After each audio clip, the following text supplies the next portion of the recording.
Somewhere outside Portland, tucked behind a rented townhouse on a street lined with identical vinyl siding and identical mailboxes, there's a patio that doesn't look like anything. 210 square feet of concrete, a folding table pushed against one wall, a few trays stacked along the railing. Nobody walking a dog past that fence would look twice. Nobody delivering mail would think anything of it. There's no sign, no logo, no van parked out front. Just a woman who steps outside most mornings, checks a few trays, refills a watering can, and goes back inside like nothing at all is happening. And that patio is quietly clearing something close to $6,300 a month. No employees, no storefront, no inventory sitting in a warehouse somewhere, racking up storage fees every single month, whether it sells or not. Just 6 systems, packed into 210 square feet, and none of them running on their own. Every single one feeding directly into the next, the way gears in a machine only work because they're touching each other. Here's the part that should stop you for a second. None of these 6 systems, taken by itself, would be worth building. $700 a month from one line of plants isn't a business. $800 from another isn't either. But stack all 6 together, on the exact same patio, sharing the exact same wait list, the exact same customers, and the exact same supply of seedlings, and you get $6,300 a month, month after month, out of a space smaller than most living rooms. By the end of this, you're going to know exactly what those 6 systems are, how much each one pulls in, and, this is the part almost nobody explains properly, exactly how they lock together so that starting one of them basically starts 3 more for free. Number 6. Dwarf tomato and pepper plants. $700 a month. At the far end of the patio, tucked against the sunniest stretch of railing, sit rows of dwarf tomato and pepper plants. Not seedlings, not starts, but plants already fruiting, or close enough to it that a buyer sees actual fruit forming before they ever hand over any money. Here's the quiet skill nobody talks about when they picture a plant business.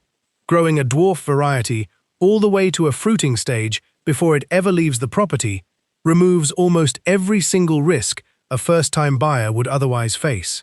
No guessing about how much sun it needs. No wondering whether it's going to survive the shock of being moved into a new pot in a new spot on a new patio. The customer isn't really buying a plant at all. They're buying a plant that has already proven, in full view, that it can survive. This system exists for a very specific type of buyer, and it's worth naming exactly who that is, because it's not who you'd expect from a plant business at all. It's not the gardener with a full yard and raised beds already built. It's someone with a single balcony, or a windowsill, or one sunny corner of a small apartment, and absolutely nothing more than that. No garden bed to work with, no yard to expand into, just enough space for 1 pot, maybe 2, and a genuine fear of killing whatever they bring home, because they've killed plants before and don't want to do it again. That buyer will pay a real premium for something that removes every ounce of that uncertainty. They're not paying for a tomato plant. They're paying for the guarantee, baked directly into the product, that this particular tomato plant already knows how to survive. $700 a month. Small, compared to what's coming later on this list. But this is the entry point of the entire operation, and it matters more than the number suggests, because almost everyone who buys a single dwarf pepper plant off this patio ends up on a wait list for something bigger within a few weeks. That's not an accident. That's the first link in the loop. Here's the math worth sitting with for a second. A single dwarf pepper plant, priced the way this one is, isn't dramatically more expensive than an ordinary seedling of the same variety. Maybe a few dollars more, enough to cover the extra weeks of growing time it took to get it fruiting before it ever left the patio. But that small price gap does something more valuable than the extra revenue itself. It puts every single buyer of this product directly onto a contact list, and that list is exactly where the next 5 systems on this countdown start pulling their customers from. The plant isn't really the product. The relationship that starts the moment someone buys it is. Number 5. Succulent propagation. $800 a month move a few feet over, and the whole operation changes shape completely. No fruiting plants here, no trays of soil under grow lights, just rows of leaf and stem cuttings, rooting quietly in whatever corner of the patio still has spare light left over once everything else has claimed its share. Almost none of them touched more than once a day. This is the system built entirely around neglect tolerance, and it exists specifically because one person, alone, running 5 other systems, simply doesn't have unlimited hours in a day. Succulents don't need daily attention. They don't punish a missed watering the way a tomato plant would, wilting dramatically within hours of being forgotten. They sit, patiently, rooting on their own timeline, requiring closer to 20 minutes of total attention across an entire week than the daily check-ins everything else on this patio demands. But here's the part that actually matters, and it's the part most people miss completely when they picture a propagation operation. The trimmings used to start every single one of these cuttings don't come from nowhere. They're not purchased. They're not grown specifically for this purpose.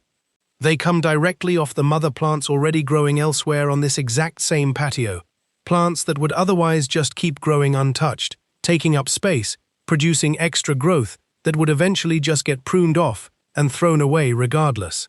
Nothing purchased. Nothing wasted. A byproduct of space that was already being used for something else entirely, quietly turned into $800 a month, almost entirely on autopilot, running in the background while every other system on this list demands actual hands-on time. 2 systems in, and already the pattern is starting to show itself clearly. Nothing here stands completely alone. Every piece is quietly leaning on something else.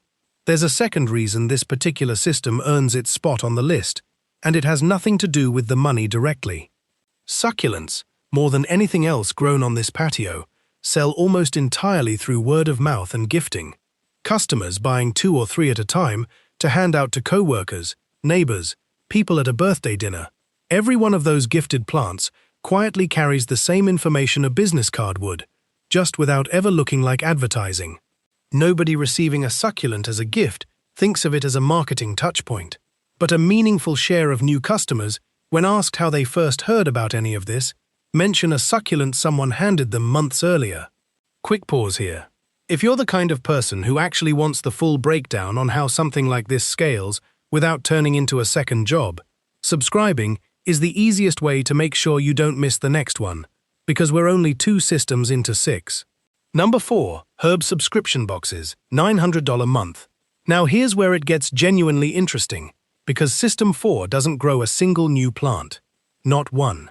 It's built entirely on top of herb plants that are already being grown to feed 2 other systems on this list, plants that exist on this patio regardless, repurposed into a standing subscription box, mailed out on a fixed schedule to a list of paying customers who never have to think about placing an order again.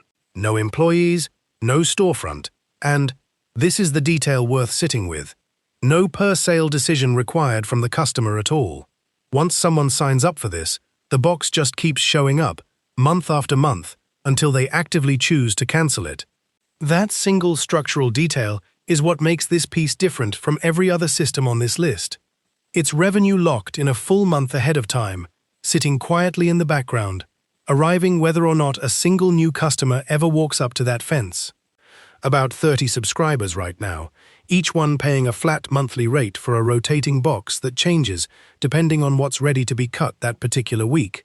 Basil 1 month, cilantro and thyme the next, whatever the herb beds happen to be producing in real time. $900 a month, month after month, largely independent of how the rest of the operation is performing. And here's the part that ties this back into the loop. Every single one of those 30 subscribers becomes the very first name on the list the moment anything new gets added to this patio. Not a general announcement to strangers. A direct message to people who are already paying, already loyal, already primed to say yes, which, as you're about to see, has happened repeatedly as this operation kept growing. Worth naming exactly why a subscription model outperforms a one-off sale here, because it isn't just about convenience for the customer. Every other system on this list has to be actively sold, week after week. A seedling tray has to fill up. A batch of greens has to move before it wilts. A dwarf pepper plant has to find a buyer before it outgrows its pot. The subscription box is the only piece of this entire operation that doesn't require a single new sale to happen in order to keep producing revenue next month. It's the floor underneath everything else. The number that doesn't move, even during a slow week, which matters more than it sounds like it should when 5 other systems all depend on the same 2 hands. Number 3. Hydroponic greens. $1,100 month step inside, just past the patio door, and the whole operation shifts completely. A compact hydroponic setup lines one interior wall. No soil, no seasons, no waiting for the ground outside to warm up before anything can start growing. Lettuce, microgreens, a rotating cycle of leafy greens producing on a schedule that soil-based growing could never come close to matching. Here's the quiet mechanic sitting underneath this system, and it's the whole reason it exists at all. Every other piece on this patio slows down, or stops completely, for stretches of the calendar year. Says, outdoor growing has a season, whether anyone likes it or not. The nursery goes quiet in the dead of winter. The Dwarf tomato and pepper line has nothing new fruiting for months at a time. But this wall doesn't know what season it is. It keeps producing in January exactly the way it does in July, which means there's always something ready to sell, every single week, regardless of what's happening on the other side of that patio door. Sold in small weekly batches to a short list of local regulars, priced closer to what a specialty grocer would charge for something harvested that same day than what a typical supermarket bag of pre-washed greens costs sitting on a shelf for a week. A premium buyers accept almost without hesitation once they've tasted the actual difference between the two. $1,100 a month, and it's the one system on this entire list that never has an off-season. Every other piece here has a rhythm, a busy stretch, and a quiet stretch. This one just runs, flat and steady, filling in exactly the gaps every other system inevitably leaves behind. There's a practical reason this system had to come third and not first, and it's worth explaining, because the order these 6 were added in wasn't random either. Setting up even a small hydroponic system requires an upfront cost. The lighting, the reservoir, the initial setup. That's easier to justify once there's already steady revenue coming in from something else to cover it. Systems 1 and 2 funded System 3. That's the same reason System 6, the biggest earner of all, is also the newest. It was only possible to build once the first 5 were already stable enough to lean on. Number 2. Premium Seedling Nursery. $1,200 month back outside. Along the sunniest stretch of the whole patio, sit the trays that started this entire operation in the first place. A premium seedling nursery, but not the kind you'd find lined up in flimsy plastic trays at a big box garden center down the street. Heirloom tomatoes, bred for flavor over shelf life, the kind that don't survive a long truck ride and so never show up in a normal grocery store. Pepper varieties most local nurseries won't bother stocking at all because they're slower to grow and harder to predict in bulk. Cut flower starts that nobody else nearby is even attempting to sell. That narrower focus is the entire mechanism behind why this system works as well as it does. Less competition, a customer base genuinely willing to pay noticeably more per seedling than they would anywhere else nearby, and a waitlist that fills an entire tray before it's even finished growing. Nothing sits unsold, wilting on a shelf somewhere, waiting for a buyer who might never come. Every single seedling already has a name attached to it before it's even ready to leave the patio. $1,200 a month, concentrated heavily into spring and early summer when demand for starts peaks hard. And here's the part that actually ties this entire list together into one connected machine instead of 6 separate side projects. Every single system already covered on this countdown depends, at least in part, on plants that started right here, on this exact bench, under this exact light. The succulent trimmings trace back here. The herb plants feeding those subscription boxes started here. Even some of the dwarf tomato and pepper varieties from the very first spot on this list began as seedlings on this same tray before they were pulled aside and grown out separately into a different product entirely. This was never 6 unrelated systems sitting next to each other by coincidence. This is one system, quietly feeding 5 others, spread across 210 square feet of concrete. If you're wondering why this particular system sits at number 2 instead of taking the top spot outright, given how central it clearly is to everything else, it's because raw seedlings, sold on their own, will always earn less per square foot than a finished product built out of those same seedlings. The nursery is the foundation. It was never going to be the ceiling. That ceiling belongs to whatever gets built on top of it, which brings us to the last one. Number 1. Garden Starter Kits. $1,600 month. And that brings us to the newest piece of the entire operation, added just 8 months ago, and already the single largest earner of everything on this list by a meaningful margin. Garden Starter Kits. Here's the quiet skill behind this one, and it's the exact same instinct that quietly built every other system already covered here. Pay close attention to the question customers keep asking, over and over, and turn the answer itself into a product. What soil should I use? What size pot do I actually need? What do I do first once I get this home? Enough people asked some version of those same 3 questions, often enough that the answer eventually became a bundle, a small selection of seedlings pulled directly off that nursery bench in spot number 2, a bag of the exact correct soil mix, and a short printed guide, all sold together as a single purchase instead of a dozen separate decisions a beginner would otherwise have to make alone, usually incorrectly. This is where the entire loop closes completely, and it's worth slowing down on this part specifically, because it's the piece that makes this whole operation genuinely different from 6 random side hustles bolted together. The seedlings inside every single kit come straight off the nursery system, sitting one spot above this on the list. The packaging borrows the exact same supply chain already built out for the succulent and herb systems further up the countdown. Nothing about this piece required new infrastructure, new suppliers, or new skills to be learned from scratch. It's the other 5 systems, repackaged into precisely the product a total beginner actually wants to buy. Production is capped deliberately, every single month, on purpose, sold through the exact same waitlist that runs every other system on this patio, and in 8 months it's already climbed to $1,600 a month, the biggest single number anywhere on this entire list, built almost entirely out of what the other 5 systems were already quietly producing before this one ever existed. It's worth sitting with why this particular product, out of everything possible to build on top of 5 existing systems, ended up being the one that took off the fastest. Every other system on this list sells to someone who already knows, at least a little, what they're doing. Someone who already knows they want an heirloom tomato specifically, or already has an herb garden going and just wants it topped up.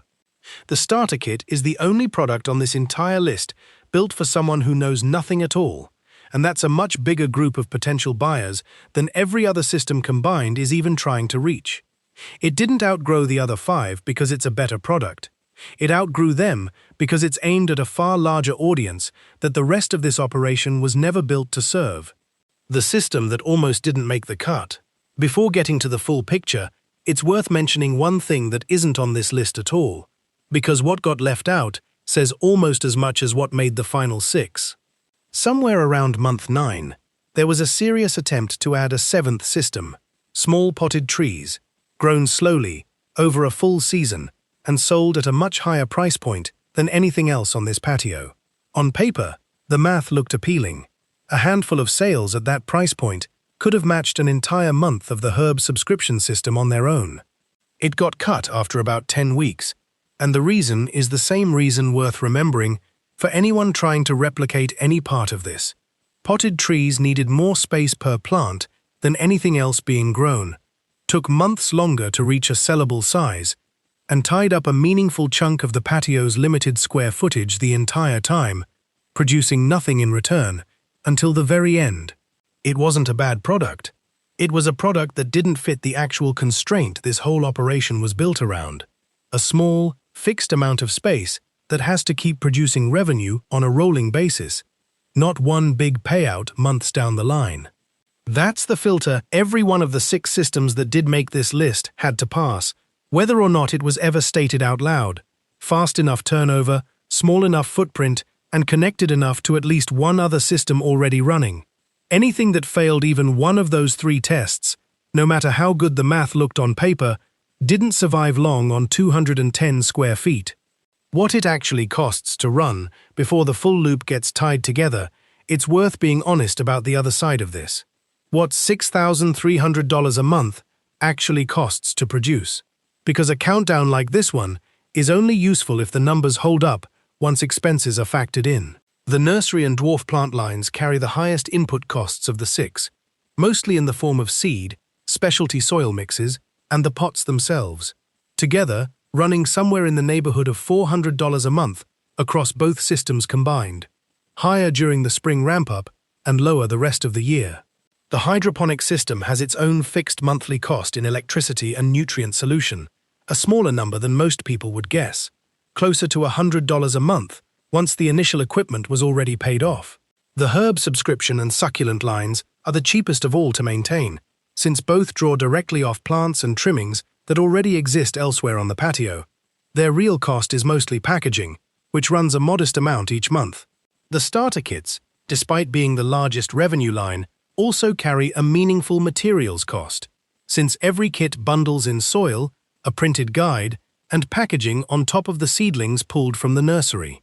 Add it all up, and total monthly costs land somewhere around $800 to $1,000, depending on the season, which means the $6,300 top-line figure converts into somewhere close to $5,400 of actual take-home money most months. That margin is the entire reason a 210-square-foot patio can function as a real income rather than an expensive hobby that happens to bring in a little cash. Almost every dollar spent on one system either directly produces the product being sold or indirectly feeds a second system further down this list. There's very little spent here that isn't doing double duty somewhere in the loop. The full loop. Look at what's actually happening here once you step back and look at all 6 pieces stacked together instead of one at a time. The nursery grows the seedlings. The seedlings feed the starter kits, feed part of the dwarf tomato and pepper line, and feed part of the herb system. The herb plants feed the subscription boxes. The trimmings pruned off in the normal course of all of that feed the succulents. The hydroponic wall runs almost entirely on its own, filling in every gap every other outdoor season inevitably leaves behind. And the starter kits, the newest system, and now the biggest single number of all, exist only because every other system on this list was already running, quietly, for months, before this one was ever added on top. Does any single one of these 6 do it alone? Not close. $700 here, $800 there. On their own, none of these numbers would justify the effort of building any of this in the first place. But stack all 6, on the same patio, sharing the same customers, the same wait list, and the same trays of seedlings, and you land at $6,300 a month, month after month, out of 210 square feet that looks, from the sidewalk, like nothing more than someone who happens to like plants. $6,300 a month. No employees, no storefront, no warehouse sitting somewhere racking up costs whether or not anything inside it ever sells. Just 210 square feet of concrete, arranged so carefully that almost nothing produced on that patio ever actually goes to waste, and almost nothing sold there ever had to be built completely from scratch. That's the real answer sitting underneath this entire list. It was never 6 separate hustles bolted awkwardly together, hoping one of them would eventually work out. It's one single loop, wearing 6 different price tags, running quietly behind a fence that nobody walking past has ever once thought twice about. And here's the part that actually makes this durable instead of just clever. Anyone can copy a single one of these 6 systems, the seedling nursery on its own, or the starter kits on their own. What's much harder to copy is the order they were built in, and the fact that every later system was subsidized, directly or indirectly, by the ones built before it. A stranger trying to start with garden starter kits alone, with no nursery already feeding it, no herb beds already established, no existing customer list from 5 other products, would be starting from 0 on the single hardest, highest competition product on this entire list. The sequence isn't incidental. The sequence is the actual moat. That's also exactly why this operation hasn't been copied by anyone nearby, despite not being remotely secretive about any of it. It's not that the individual pieces are hard to understand. It's that reproducing the result requires reproducing 18 months of sequencing, not just the finished list of 6 numbers. Why nobody ever asks questions about it. It's worth addressing the obvious question directly, since it's the one that comes up every time a number like $6,300 a month gets attached to something this small. How does an operation moving this much product, this consistently, never draw any real scrutiny from anyone? A landlord, a neighbor, a local zoning office? The honest answer is that there's genuinely nothing here that resembles a business from the outside. No sign means no visible announcement that commercial activity is happening on the property at all. No regular customer traffic beyond a handful of quiet pickups a week means no pattern of cars or foot traffic dense enough for anyone to notice, let alone complain about. No employees means no one coming and going on a schedule other than the one person who already lives there. Every single transaction happens through private messages, arranged individually, with customers who already know exactly what they're picking up and when. None of that is about hiding from anyone. Every customer knows exactly what's being sold here, and plenty of neighbors know a little about it too, in the vague way people know their neighbor does something with plants. It's simply that the operation was never built to look like a business in the first place, because looking like a business is what invites the kind of attention a home-based setup like this would rather not deal with. Not because anything illegal is happening, but because attention itself, even friendly attention, tends to bring more customers than one person and 210 square feet can actually handle. There's a version of this story where growth gets chased anyway. A booth at a bigger weekend market across town. A wholesale deal with a shop that wants to carry the starter kits. Maybe even a part-time hire to keep up with a longer wait list. All three of those have actually been offered here at different points over the 18 months this has been running. And all three have been turned down, every time, for the same reason. Any one of them would mean trading the exact structure that makes this work. One person, one small space, low overhead, everything feeding everything else, for a bigger number that comes with a landlord's attention, a wholesale buyer's expectations, or a second person's paycheck attached to it. The $6,300 only stays this close to fully quiet, fully self-contained profit because none of those trades have ever been made. If you had to start with just one of these 6 systems, which one would you actually build first? Drop it in the comments below. I read every single one, and it genuinely shapes what gets covered here next. A few people always ask, in the comments on videos like this, whether a setup like this would actually work somewhere colder, somewhere with a shorter growing season, or somewhere with even less outdoor space than 210 square feet. The honest answer is that the exact 6 systems covered here are specific to this particular patio, this particular climate, and this particular set of 18 months. But the underlying sequence, one small system funding the next, is not specific to any of that at all. The version of this that works in a colder climate probably leans harder on the hydroponic side and lighter on the outdoor nursery side. The version that works with even less space probably drops a system or two entirely and doubles down on whichever 2 or 3 earn the most per square foot. The number $6,300 belongs to this exact patio. The method behind it doesn't. If this changed the way you're looking at your own backyard, patio, or balcony, subscribe and hit the bell, because there's a lot more of this exact kind of breakdown coming, and the next one goes even deeper into how the sequencing actually gets decided. I'll see you in the next one.